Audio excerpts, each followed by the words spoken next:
राधे राधे दोस्तों बृहस्पतिवार व्रत कथा। प्राचीन समय में विदर्भ देश में चित्रसेन नामक राजा राज्य करता था। वह अत्यंत दयालु और धर्मात्मा और दानी था। दीन अनाथों को धन बांटता था, किंतु उसकी रानी बहुत कृपण थी। उसको राजा के दान धर्म के कार्य अच्छे नहीं लगते। वह राजा को इस अच्छे कार्यों के लिए मना करती थी। एक दिन की बात है कि राजा तो शिकार खेलने वन में गए हुए थे। घर पर रानी व उसकी दासी थी। उस समय बृहस्पति देव एक साधु का रूप धारण कर राजा के दरबार पर भिक्षा मांगने आए। तो रानी कहने लगी, हे साधु महाराज, मैं इस दान पुण्य से तंग आ गई हूँ। इन कार्यों के लिए तो मेरे पतिदेव ही बहुत हैं। अब आप इस प्रकार की कृपा करें कि यह सब धन नष्ट हो जावे, तो मैं आराम से रह सकूं। साधु बोले, हे देवी, धन से तो कोई दुखी नहीं होता, इसको सभी चाहते हैं। पापी पुत्र और धन की इच्छा करते हैं। अगर आपके पास धन अधिक है तो भूखे मनुष्यों को भोजन कराओ, प्याऊ लगवाओ, गरीबों को दान दो, धर्मशाला बनवाओ, कुआं तालाब आदि निर्माण कराओ, निर्धन मनुष्यों की कुंवारी कन्याओं का विवाह कराओ। इस प्रकार के कर्मों से आपके कुल और आपका नाम परलोक में सार्थक होगा।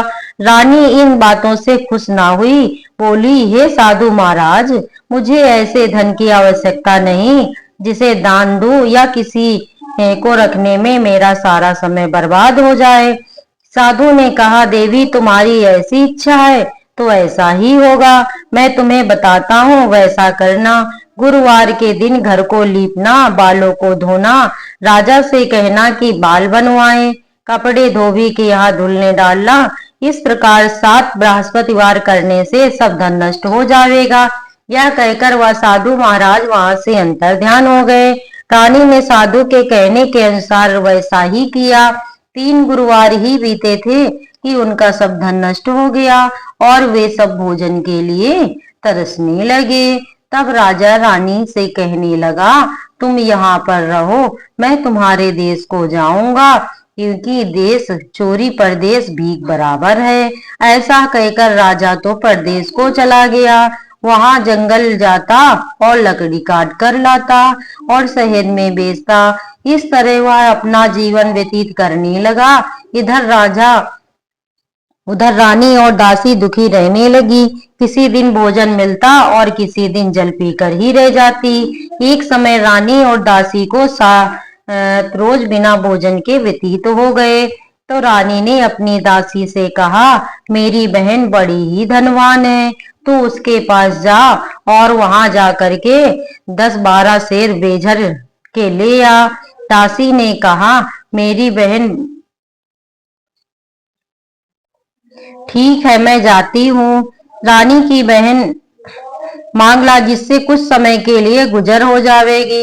रानी की आज्ञा से दासी उसकी बहन के पास गई। रानी की बहन उस समय पूजन कर रही थी। दासी रानी की बहन को देखकर बोली, रानी जी, मुझे आपकी बहन ने भेजा है, मेरे लिए कुछ बेझर दे दो। दासी ने यह बात अनेक बार कही, परंतु रानी ने कुछ उत्तर ना दिया। वह अपने भजन पूजन में लगी रही। इस प्रकार जब बांदी को किसी प्रकार का उत्तर नहीं मिला तो वह बहुत दुखी हुई और लौटकर अपनी रानी के पास आकर बोली, हे रानी, आपकी बहन तो बहुत ही अभिमानी है, वह छोटे लोगों से बात भी नहीं करती। रानी बोली, हे दासी, इसमें उसका कोई दोष नहीं है। जब बुरे दिन आते हैं तब कोई सहारा नहीं देता, यह हमारे भाग्य का ही तो दोष है। पूजा से उठने पर उधर रानी ने सोचा, बहन की दासी आई, परंतु मैं उससे नहीं बोली। यह सोचकर वह अपनी बहन के घर चल दी और जाकर अपनी बहन से कहने लगी, हे बहन, मैं बृहस्पति देव का व्रत कर रही थी। जब तक कथा होती है तब तक न बूटते हैं न बोलते हैं, इसलिए मैं नहीं बोली। कहो दासी क्यों गई थी? रानी बोली, बहन, हमारे अनाज नहीं था, इस कारण मैं दासी को तुम्हारे पास 25 शेर बेझर लेने के लिए भेजा था। तब रानी की बहन बोली, बृहस्पति भगवान सब इच्छा पूर्ण करते हैं। अरे हाँ, अनाज तो तुम्हारे घर में भी रखा होगा। जब रानी घर के अंदर गई तो वहां उसे एक कोठी बेझर से भरी मिल गई। अब तो रानी और दासी बहुत खुश हुई। दासी कहने लगी, हे रानी, देखो वैसे भी हमको जब भोजन नहीं मिलता तो उस रोज निराहार ही रहते हैं।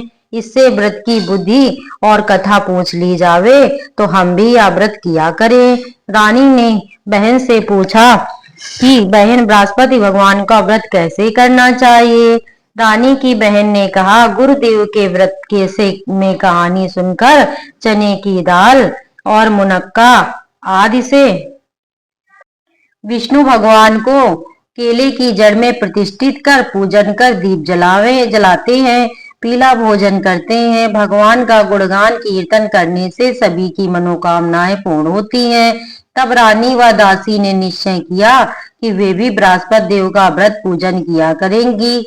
गुरुवार का दिन आया तो उन्होंने भी व्रत रखा। दासी घुड़साल से चना गुड़ ले आई। उन्होंने केले की जड़ में विष्णु भगवान का पूजन किया और कथा सुनी। अब पीला भोजन कहाँ से आवे, यह सोचकर बिचारी बड़ी दुखी हुई। उन्होंने व्रत किया था, गुरु भगवान प्रसन्न हुए। वे दोनों थालों में सुंदर भोजन लेकर आए और दासी को देकर बोले, लो यह तुम्हारे और रानी के लिए भोजन है। तब दासी रानी से बोली, चलो भोजन कर लो। रानी को पता नहीं था, इसलिए वह बोली, तू हमारी हंसी क्यों उड़ाती है। दासी बोली, रानी जी, अभी एक महात्मा हम दोनों के लिए भोजन दे गए हैं। तब दोनों ने गुरु भगवान को प्रणाम कर भोजन किया। फिर तो वे प्रत्येक गुरुवार को विष्णु भगवान का व्रत और पूजन करने लगी। गुरुदेव की कृपा से रानी के पास फिर से धन हो गया, किंतु रानी उसी प्रकार आलस करने लगी। तब दासी बोली, देखो रानी जी, तुम पहले भी इस प्रकार आलस करती थी, इससे सब धन नष्ट हो गया। अब गुरु भगवान की कृपा से फिर धन मिला है, इसलिए आपको दान पुण्य करना चाहिए। अब आप भूखे मनुष्यों को भोजन कराओ, मंदिर पाठशाला बनवा के दान दो, कुंवारी कन्याओं का विवाह कराओ। इस तरह धन को शुभ कार्यों में खर्च करो, जिससे तुम्हारे कुल का यश बढ़े तथा स्वर्ग प्राप्त हो। इससे पितर भी प्रसन्न होंगे। दासी की बात मान रानी ने धर्म कर्म और दानादि करना प्रारंभ कर दिए। चारों ओर उनका यश बढ़ने लगा। एक दिन रानी और दासी विचार करने लगी कि ना जाने हमारे राजा किस हाल में होंगे, उनकी कोई खबर नहीं मिल रही। तब उन्होंने गुरु भगवान से उनके लिए प्रार्थना की। तो भगवान ने रात्रि में राजा को स्वप्न में कहा कि हे राजा, तेरी रानी तुझको याद करती है, अब तू अपने देश को जा। राजा प्रातः काल उठा और विचार करने लगा। स्त्री जाति खाने पहनने की संगिनी होती है, पर भगवान की आज्ञा मानकर वह अपने नगर के लिए चलने को तैयार हुआ। इससे पूर्व जब राजा परदेश चला गया था तो वह परदेश में दुखी रहता था। प्रतिदिन जंगलों में लकड़ी बीन कर लाता और उन्हें शहर में बेचकर मुझे अपने जीवन को बड़ी कठिनता से व्यतीत करता था। एक दिन राजा दुखी होने लगा। तब उस जंगल में दयालु बृहस्पति देव एक साधु का रूप धारण कर आए और बोले, हे लकड़ारे, तुम इस सुनसान जंगल में किस चिंता में बैठे हो, मुझको बताओ। साधु की वंदना कर राजा बोला, हे प्रभु, आप सब कुछ जानने वाले हो। इतना कहकर राजा ने अपनी संपूर्ण कहानी सुना दी। तब महात्मा दयालु होते हैं, उससे बोले, हे राजा, तुम्हारी स्त्री ने बृहस्पति देव का अपराध किया था, जिस कारण तुम्हारी यह दशा हुई थी। अब तुम किसी बात की चिंता मत करो, भगवान तुम्हें पहले से अधिक धनवान करेगा। देखो, तुम्हारी स्त्री ने गुरुवार का व्रत आरंभ कर दिया है। तुम भी मेरा कहा मानकर बृहस्पतिवार को व्रत रखकर चने की दाल और गुड़ लोटे में डालकर केले के वृक्ष का पूजन कर कथा कहो और सुनो, भगवान तुम्हारी सब मनोकामना को पूर्ण करेंगे। साधु को प्रसन्न देख राजा बोला, हे प्रभु, लकड़ी बेचकर मुझे इतना पैसा नहीं मिलता जिससे भोजन करने के बाद कुछ बचा सको। मैंने रात्रि में अपनी रानी को भी व्याकुल देखा है। मेरे पास कुछ भी नहीं है जिससे उसकी खबर भी मांगा सकूं। फिर मैं कौन सी कथा कहूँ, या मुझे कुछ भी मालूम नहीं। साधु ने कहा, तुम किसी बात की चिंता मत करो। बृहस्पतिवार के दिन तुम रोजाना की तरह लकड़ियां लेकर शहर जाओ। तुम्हें रोज से दुगना धन प्राप्त होगा, जिससे तुम पेट भर भोजन कर लोगे तथा बृहस्पति देव की पूजा का सामान भी आ जाएगा। बृहस्पतिवाद की कहानी कार प्राचीन काल में एक बहुत निर्धन ब्राह्मण रहता था। उसकी कोई संतान नहीं थी। उसकी स्त्री बहुत मलिनता के साथ रहती थी। वह न स्नान करती, न किसी देवता का पूजन करती। प्रातः काल उठते ही वह सर्वप्रथम भोजन करती, बाद में कोई अन्य काम करती। ब्राह्मण देवता बड़े दुखी थे। बेचारे बहुत कुछ कहते, किंतु उनका परिणाम ना कुछ निकलता। भगवान की कृपा से ब्राह्मण की स्त्री के कन्या रूपी रत्न पैदा हुआ। वह धीरे धीरे बड़ी होने लगी। बालिका प्रातः काल स्नान करके विष्णु भगवान का जप और गुरुवार का व्रत करने लगी। अपने पूजन को समाप्त करके वह स्कूल जाती। जाते समय मुट्ठी में जौ भर के ले जाती और स्कूल के मार्ग में डालती जाती। वे जौ स्वर्ण के हो जाते, जिन्हें लौटते समय वह बीन कर ले आती थी। एक दिन वह बालिका सूप में सोने के जौ फटक कर साफ कर रही थी कि उसके पिता ने देख लिया तो कहा, बेटी, सोने के जौ फटकने के लिए सोने का सूप होना चाहिए। दूसरे दिन गुरुवार था। कन्या ने व्रत रखा और बृहस्पति देव से प्रार्थना करके कहा, हे प्रभु, मैंने आपकी पूजा सच्चे मन से की हो तो मेरे लिए सोने का सूप भी दे दो। बृहस्पति देव ने उसकी प्रार्थना स्वीकार कर ली। नित्य की भांति वह जौ डालती हुई पाठशाला गई। जब लौटते समय आई तो बीन रही थी तो बृहस्पति देव की कृपा से उसे वहां सोने का सूप मिला। उसे वह घर ले आई और वह उससे जौ साफ कर रही थी। घर में सब प्रकार का सुख और मंगल हो गया। एक दिन की बात है कि वह कन्या सोने के सूप के जौ फटक कर साफ कर रही थी। उसी समय नगर का राजकुमार वहां होकर निकला। इस कन्या के रूप और कार्य को देखकर बहुत ही मोहित हो गया। वह घर जाकर भोजन तथा जल त्याग कर उदास होकर लेट गया। राजा को जब इस बात का पता लगा तो वह अपने प्रधानमंत्री के साथ उसके घर आए और बोले, बेटा, तुम्हें किस बात का कष्ट है? किसी ने तुम्हारा अपमान किया अथवा कोई भी अन्य कारण हो सो कहो, मैं वही कार्य करूंगा जिससे तुम्हारी प्रसन्नता हो। राजकुमार बोला, पिताजी, आपकी कृपा से किसी बात का दुख नहीं। मैं उस लड़की के साथ विवाह करना चाहता हूँ जो सोने के सूप में जौ साफ कर रही थी। यह सुनकर राजा आश्चर्य में पड़ गया और बोला, बेटा, ऐसी कन्या का पता तुम हमें बताओ, मैं उसके साथ तेरा विवाह अवश्य करा दूंगा। राजकुमार ने उस लड़की के घर का पता बताया तो मंत्री उस लड़की के घर गए और ब्राह्मण से सभी हाल कहा। वह ब्राह्मण अपनी कन्या का विवाह राजकुमार से करने के लिए तैयार हो गया। ब्राह्मण ने एक शुभ मुहूर्त में कन्या का विवाह राजकुमार के साथ कर दिया। कन्या के घर से जाते ही उस ब्राह्मण के घर में पहले की भांति गरीबी का निवास हो गया।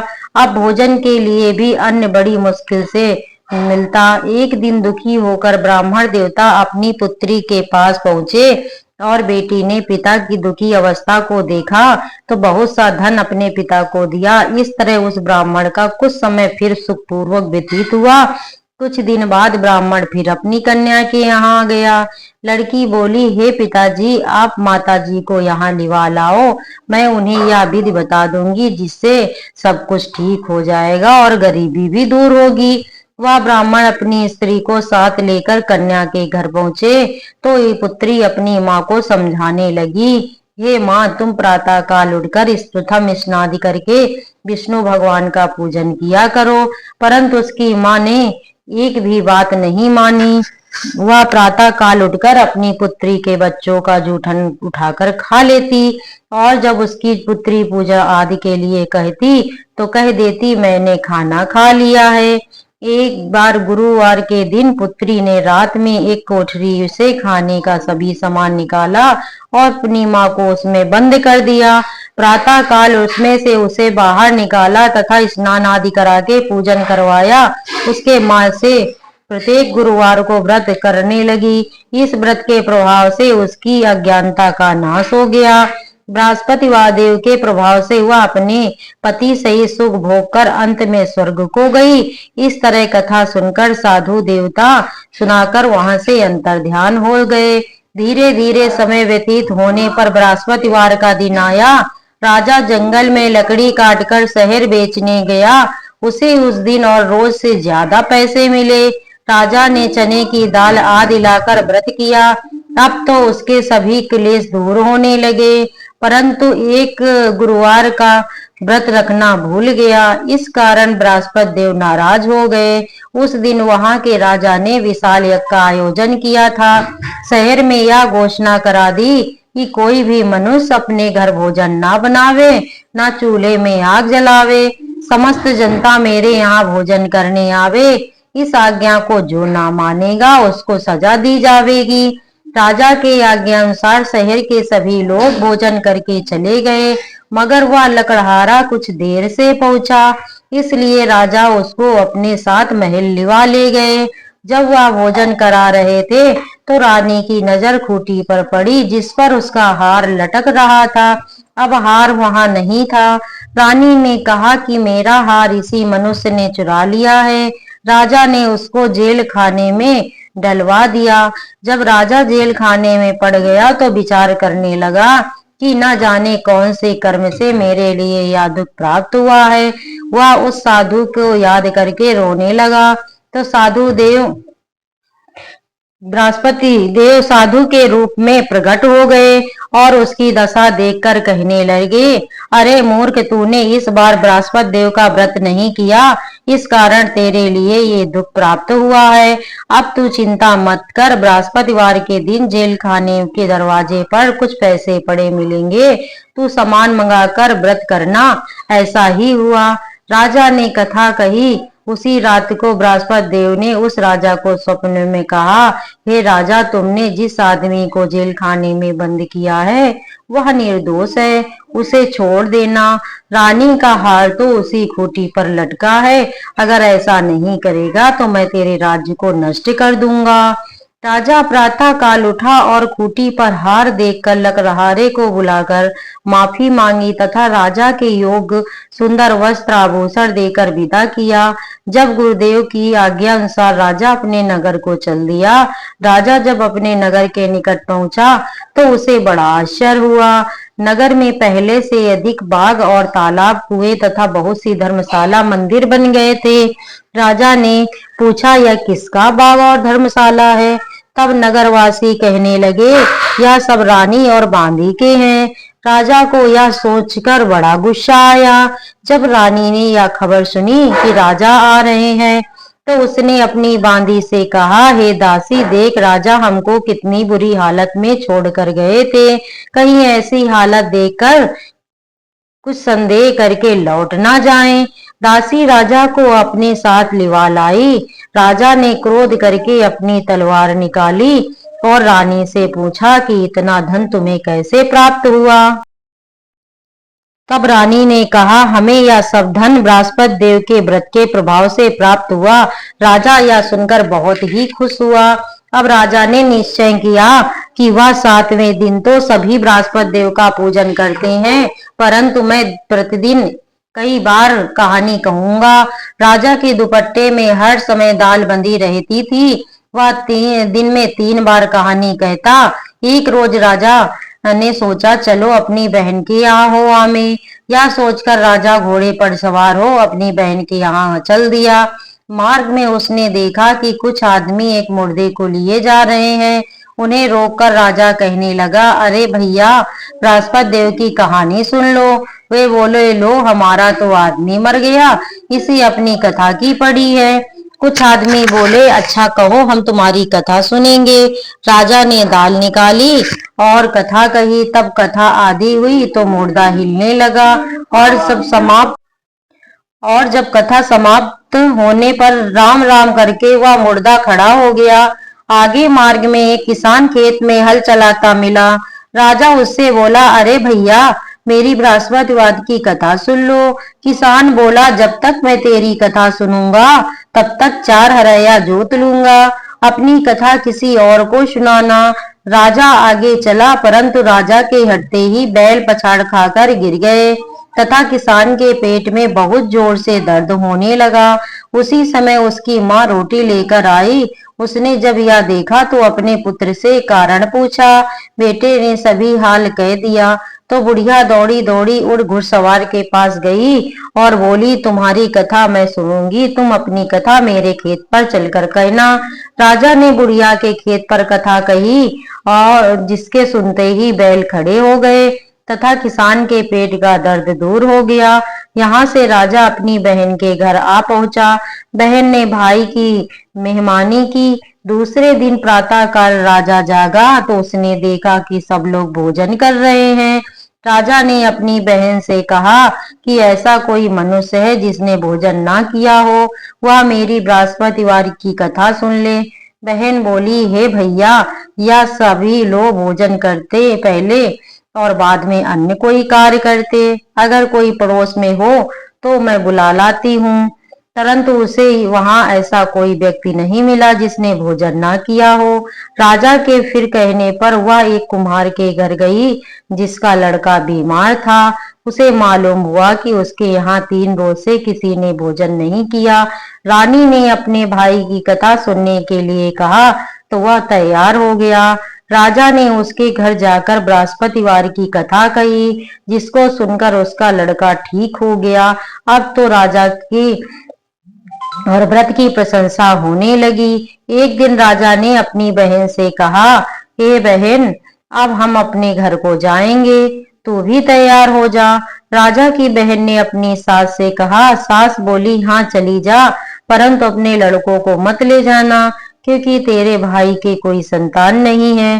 बहन ने अपने भैया से कहा, हे भैया, मैं तो चलूंगी, परंतु कोई बालक नहीं जाएगा। राजा बोला, कोई बालक नहीं चलेगा तो तू ही क्या करेगी। बड़े दुखी मन से राजा अपने नगर को लौटा। राजा ने अपनी रानी से कहा, हम निर्वंशी हैं, हमारा मुख देखने का धर्म नहीं। दुखी हो उसने कुछ भोजन आदि भी नहीं किया।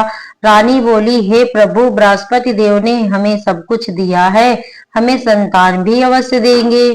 उसी रात को बृहस्पति देव ने राजा को स्वप्न में कहा, हे राजा, अब सोच को त्याग दे, तेरी रानी गर्भ से है। ऐसा सुनकर राजा को बड़ी खुशी हुई।